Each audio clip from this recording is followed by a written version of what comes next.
이 시간 그가 살아나셨다라는 제목으로 여러분과 함께 말씀을 나누겠습니다. 예수님께서 십자가에서 대속제물이 되신 것처럼 오늘 우리는 우리의 삶에서 하나님이 기뻐하시는 제물로, 또 하나님의 거룩한 제물로, 또 하나님 앞에 산 제물로 드려져야 합니다. 이것은 2000년 전 예수님의 십자가의 사건이 오늘 우리에게 실제가 되는 일입니다. 우리가 어떻게 하나님 앞에 하나님이 기뻐하시는 제물이 될 수 있을까요? 어떻게 해요? 뭐라고요? 우리가 어떻게 하나님 앞에 하나님이 기뻐하시는 제물이 될 수 있죠? 네? 여러분 대답할 때까지 제가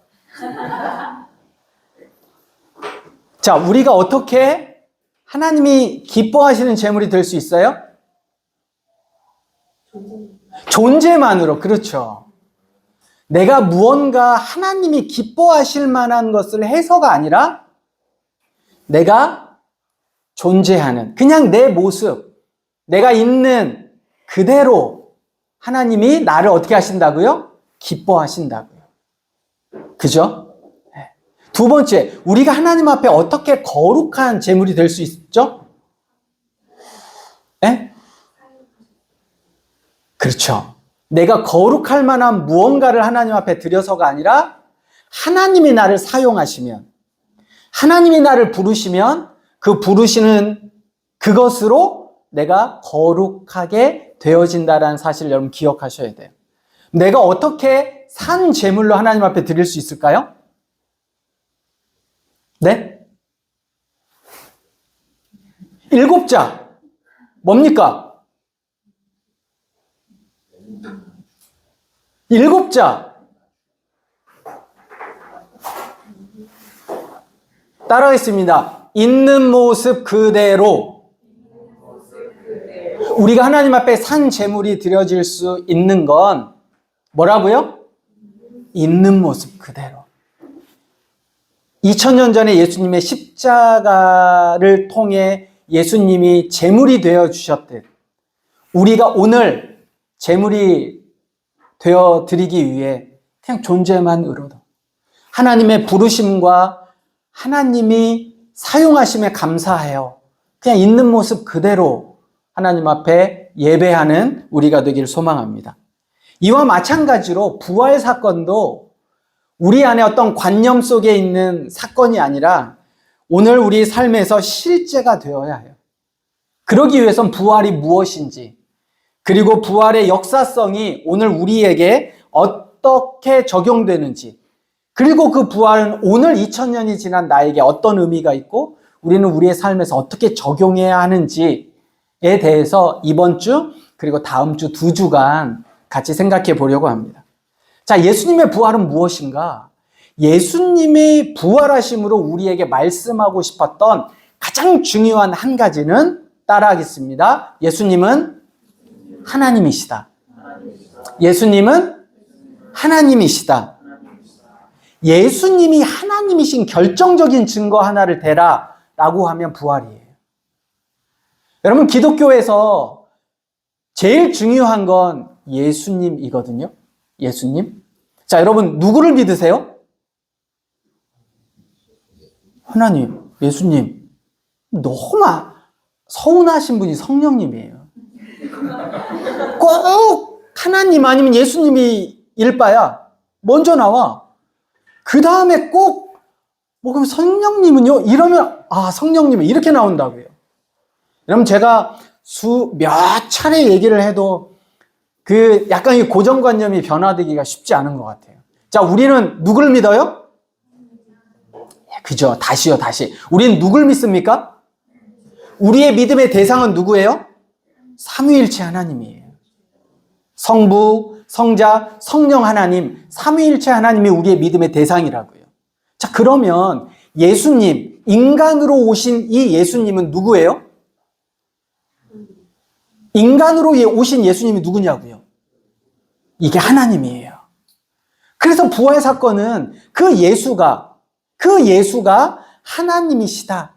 100% 인간이면서 100% 하나님이시라는 결정적인 증거를 우리에게 이 부활 사건이 말해주고 있습니다.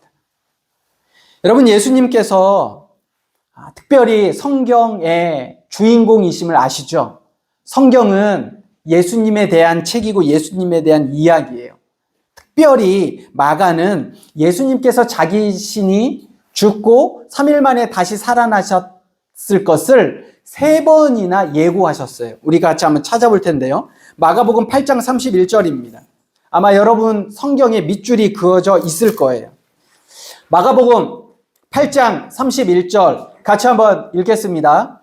마가복음 8장 31절 같이 읽습니다. 시작. 인자가 많은 고난을 받고 장로들과 대제사장들과 서기관들에게 버림받아 죽임을 당하고 사흘 만에 살아야 할 것을 비로소 그들에게 가르치시되, 첫 번째, 이게 하나님이 예수님께서 십자가에 못 박혀 죽고 3일 만에 다시 살으실 것이란 이야기를 첫 번째 예고하신 거예요. 두 번째는 9장 31절입니다. 마가복음 9장 31절 같이 읽습니다. 시작. 이는 제자들을 가르치시며 또 인자가 사람들의 손에 넘겨져 죽임을 당하고 죽은 지 3일 만에 살아나리라는 것을 말씀하셨기 때문이더라. 예수님께서 두 번째 순한 예고를 하신 거예요. 십자가에 죽고 부활하실 것을 예고하셨습니다. 세 번째, 마가복음 10장 33절에서 34절입니다. 읽습니다. 시작. 보라, 우리가 예루살렘에 올라가노니 인자가 대제사장들과 서기관들에게 넘겨짐에 그들이 죽기로 결의하고 이방인들에게 넘겨주겠고 그들은 능욕으로 침뱉으며 채찍질하고 죽일 것이니 그는 3일 만에 살아나리라 하시니라. 이 3번에 걸쳐서 예수님이 십자가에 죽고 다시 부활하실 것을 미리 예언해 놓으셨다는 겁니다. 이 말씀대로 예수님은 죽고 십자가에 못 박혀 죽으시고 3일 만에 다시 부활하셨습니다. 제자들은요, 처음에 이 말씀이 무슨 말씀인지를 몰랐어요. 이해할 수 없었죠. 그런데 성령이 오신 이후에 이 말씀의 의미가 무엇인지, 본뜻이 무엇인지 알게 되었습니다. 그러므로 우리 모두가 성경을 이해하는, 하나님의 말씀을 이해할 때 인간의 지식으로 다 이해할 수 있는 책이 아니에요. 성경은 성령께서 우리에게 찾아오시고 우리에게 감동해 주셔야만 이해하고 알 수 있는 거라고. 사람이 죽었다가 다시 살아난 사건을 인간의 지식으로만 다 이해할 수 없다라는 거예요. 그러나 성경이 우리에게 증거해 주는 거죠. 예수님은 부활하셨다. 그리고 예수님은 하나님이시다. 그래서 예수님이 하나님이신 인간의 이해 너머에 있는 말씀을 우리는 무엇으로 받아들여야 됩니까? 믿음으로 받아야만 합니다. 두 번째, 예수님의 부활이 실제로 있었는가? 이 부활의 역사성에서 가장 중요한 하나는 제자들의 삶의 변화입니다. 여기에서 제자들이라고 하면 12명의 제자뿐만 아니라 예수님의 승천을 보았던 500여 명이나 되는 제자들의 삶의 모습이에요. 특별히 성경은 12명의 제자들의 삶이 부활 전과 부활 후가 어떻게 달라졌는지를 분명하고 확실하게 이야기를 해줍니다. 대부분 어떤 일에 핵심 인물이 사라지면 그를 따르던 추종자들은 어떻게 될까요? 급속도로 위축되어져요. 제자들도 마찬가지였습니다. 예수님 당시에는 유대 사회는 로마의 속국이었기 때문에 끊임없이 열심당원들은 로마의 속박에서 벗어나서 독립을 쟁취해보자 했어요. 그리고 율법의 핵심적이고 열심인 사람들은 자기의 율법이 옳다라는 것들을 당시 헬라 문화 사회 속에서 추종자들과 함께 그 교리가 맞고 그 율법이 맞음을 이야기했던 사건이 종종 유대 역사 속에 있었습니다. 그렇기 때문에 그 모든 추종자들의 열심은 로마 사회 또 로마에 부정적인 영향이 끼쳤어요. 그래서 당시에 종교 지도자들, 특별히 산헤드린 공회에는 로마의 반역이 되는 일이 있으면 철저하게 그들이 먼저 제거한 경험을 유대 역사를 통해 우리는 알고 있습니다. 그렇기 때문에 당시에 예수님도 마찬가지였어요. 예수님은 자기의 기득권, 특별히 산헤드린 공회에는 예수님으로 인해 자기의 기득권이 사라진다는 사실을 알고 있었기 때문에 백성들을 꼬드겨 예수도 십자가에 처형시켰습니다. 그런데 이번만큼은 완전히 상황이 다른 거예요. 예수가 죽은 이후에 예수를 따르던 무리들이 예전처럼 그냥 그렇게 위축되고 사라질 줄 알았는데 예수가 죽은 이후 예수의 가르침은 믿기 힘들 정도로 유대 사회에서, 아니 유대를 넘어 헬라 문화권에 빠르고 강하게 확산되어져 갔습니다. 제자들은 하나같이 예수님과 함께 있었던 때보다 훨씬 더 놀랍게 그의 가르침을 전했고, 그건 비단 12명의 제자뿐만 아니라 로마의 문화 속에 있었던 초대교회, 그리고 기독교가 공인되기까지 300여 년 동안 이와 같은 빠르고 강력한 파워는 계속되어졌습니다. 결국 우리가 세계사를 통해 알고 있는 것처럼 로마는 기독교 국가가 되었고, 그 힘이 어디에서 나왔을까를 수많은 역사학자들이 고민하고 연구해 본 결과 대부분의 역사학자들의 공통적인 의견은 이렇습니다. 로마의 문헌과 역사를 통해 살펴볼 때 예수라는 인물은 실존했다. 그는 로마에 의해 십자가에 죽었지만 제자들과 초기 신자들은 그가 부활했다고 실제로 믿고 행동했다. 그들이 믿은 이 한 가지 사실로 인해 당시의 역사 안에서 굳이 설명하지 않아도 될 정도로 급작하고 엄청난 힘이 당시 사회를 변화시켰다. 토마스 라이트라는 학자는 가장 합리적인 설명은 정말로 예수가 부활했다는 것이다. 그 외에 다른 어떠한 대안도 예수의 부활로 인해 펼쳐진 역사의 무게를 감당할 수 없다라고 기록하고 있습니다. 역사야말로, 로마의 정치, 문화, 사회야말로 예수가 직접 부활했다는 이야기를 쓰고 있습니다. 이 이외에도 부활의 증거는 차고 넘칩니다. 특별히 부활 사건은 사복음서 저자 모두가 기록하고 있는데, 우리가 오늘 마가복음에서도 읽었던 것처럼 부활의 주인공, 사실 부활을 처음 목격한 사람, 그리고 부활을 사람들에게 전했던 사람은 남자일까요? 여자일까요? 여자예요. 근데 당시 유대 사회에는 여자는요, 굉장히 무시받고 천대받았던 성별이기 때문에 일반 법정에서도 증거로 쓸 수가 없었어요. 그러니까 여자의 증언은 일반 법정에서 증거로 쓸 수가 없었습니다. 그럼에도 불구하고 사복음서의 저자는 사실에 기초했기에 부활에 대한 여자들의 첫 증언을 기록하고 있습니다. 만약 부활을 꾸며냈다면 꾸며낸 사람들이 여자들의 첫 증언을 썼을 리가 없습니다. 만약에 그들이 꾸며냈다면 여자들이 아닌 더 확실한 증거를 위해서 남자들 이야기를 먼저 했겠지만, 사복음서 기자들은 여자들이 먼저 부활을 목격했고 여자들을 통해 부활이 전해졌음을 이야기하고 있습니다. 또한 로마의 침묵은 간접 증거를 넘어 결정적인 증거가 됩니다. 당시 가장 명확한 법과 정확한 치리가 있었던 로마의 법 체계 아래서 제국의 해가 되는 처형된 반란자에 대한 이상한 소문에 대해 로마는 어떤 공식적인 문서나 기록이 없습니다. 그 기록에서 그것이 거짓이고 선동이라는 반박도 존재하지 않습니다. 역사는 기록만으로 이루어져 있지 않고 침묵도 중요한 단서가 됩니다. 로마의 해가 되는 주장이 계속해서 활동하고 확산되어져 가고 있는데, 그 주장의 가장 핵심은 부활인데, 그 부활에 대한 그 어떠한 반박도 로마 문헌이나 역사에 존재하지 않는다는 건 그것이 사실 가능성이 매우 크다는 겁니다. 당시 로마의 침묵은 그 어떤 말보다 강력한 증거가 될 수 있습니다. 예수님의 역사적 부활 이후 예수님을 만났던 사도 바울이 이렇게 증거합니다. 여러분 로마서 8장 31절부터 39절을 같이 보겠습니다. 로마서 8장 31절부터 39절입니다.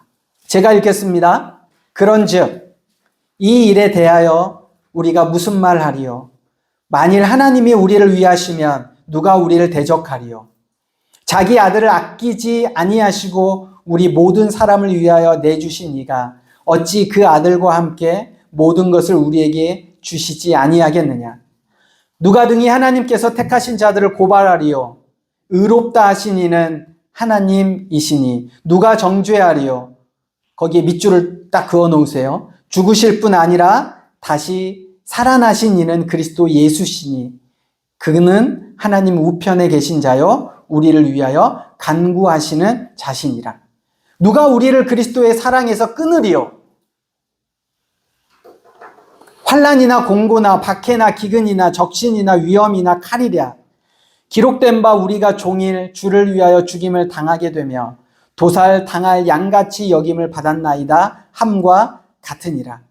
그러나 이 모든 일에 우리를 사랑하시는 이로 말미암아 우리가 넉넉히 이기느니라. 내가 확신하노니 사망이나 생명이나 천사들이나 권세자들이나 현재일이나 장래일이나 능력이나 높음이나 기품이나 다른 어떤 피조물이라도 우리를 우리 주 그리스도 예수 안에 있는 하나님의 사랑에서 끊을 수 없느니라.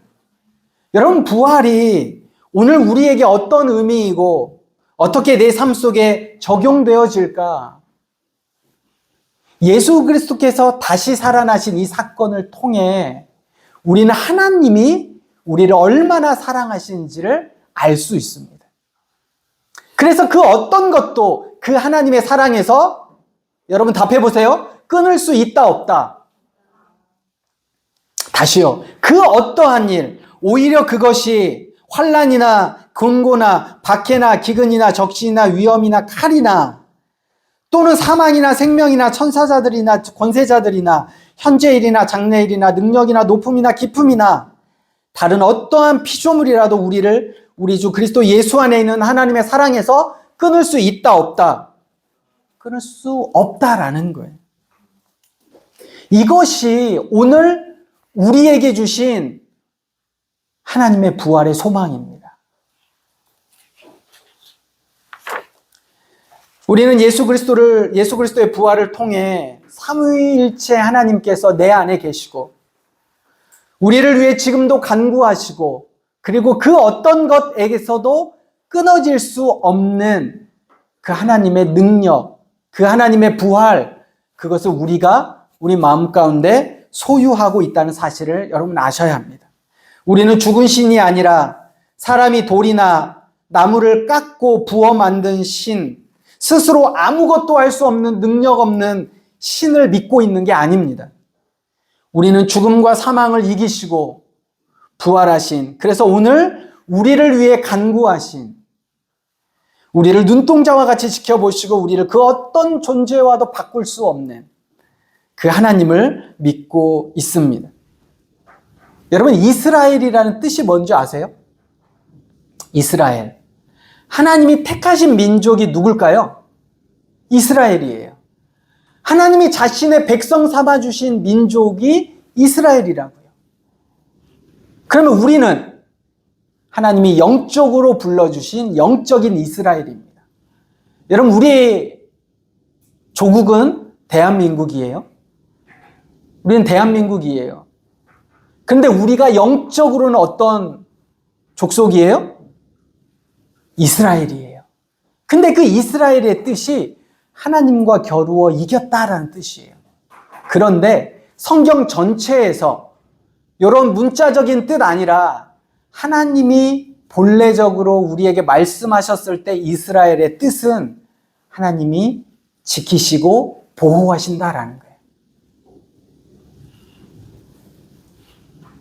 그 어떤 것에서 그것이 사망이고 생명이고 천사들이고 높음이고 현재일이고 장래일이고 때로는 우리에게 어려움과 힘듦과 고난과 미래에 대한 그 어떠한 소망이 없는 것 같이 느껴질 때에도 하나님이 우리를 무엇으로 부르셨어요?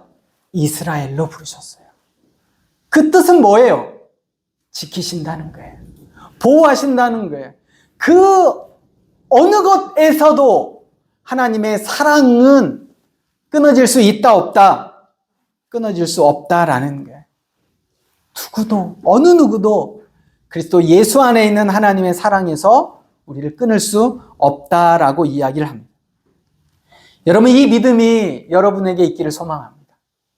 우리가 부활의 능력, 부활의 소망을 우리에게 둔다는 건 하나예요. 그게 뭐예요? 살아계신 하나님께서. 우리를 사랑하셔서 하나뿐인 아들을 내어주신 그 하나님께서, 그리고 그 하나뿐인 아들을 죽음에서 다시 부활하시고 사망에서 이기게 하시는 그 능력의 하나님께서 오늘 여러분과 저를 어떻게 하신다고요? 보호하고 지키신다는 거예요. 이게 바로 부활의 소망입니다. 부활의 신앙이 관념이 아니라 우리의 삶에서 실제가 되기를 소망합니다. 이 부활을 누리며 살아갑니다. 부활이 없는 것처럼, 아무런 능력이 없는 것처럼 사는 것이 아니라 그 예수 그리스도, 그 능력의 하나님께서 우리에게 어려움을 없애주시지 않고 어려움이 내게서 사라지기를, 그리고 어려움 없이 사는 삶이 아니라 어떠한 어려움도 이길 힘을 주시는 분이 하나님이십니다. 우리는 이렇게 기도해요. 여러분, 유대인이 바라봤던 샬롬은 로마의 압제에서 벗어나기를 바라는 것이었어요. 유대인이 원하는 샬롬은 이 고난 속에, 이 어려움 속에 나를 구해주세요였어요. 그래서 사라지기를 바라서 우리가 독립을 쟁취하기를 바라는 게 유대인이 원했던 샬롬이었어요. 근데 예수님께서 부활 이후에 제자들을 찾아가셔서 평안이 너희에게 있을지어다, 샬롬을 얘기하셨을 때는 더 이상 그 고난이, 그 어려움이 우리에게 장애물이 되지 않는다는 말씀을 하시는 거예요. 고난이, 장애물이 내게서 없어지기를 바라는 게 아니라 더 이상 그 일이 나에게 장애물이 되지 않는 이유는 우리에게 주님이 소망이 되시기 때문에 그래요. 우리에게 주님이 그 어떠한 환난과 어려움과 고난 속에서도 하나님의 사랑 안에서 우리를 끊을 수 없다라고 말씀하신 그 말씀 붙잡고 믿고 의지하는 삶을 살기를 원하시기 때문입니다. 이 시간 함께 성찬식을 통해서 새롭게 이스라엘이 되는, 그리고 새롭게 그 부활의 힘과 은혜와 소망이 내 안에 있기를 여러분 함께 기도하는, 그리고 그 사실을 경험하며 기념하는 시간이 되기를 소망합니다. 이 시간 집사님 나오셔서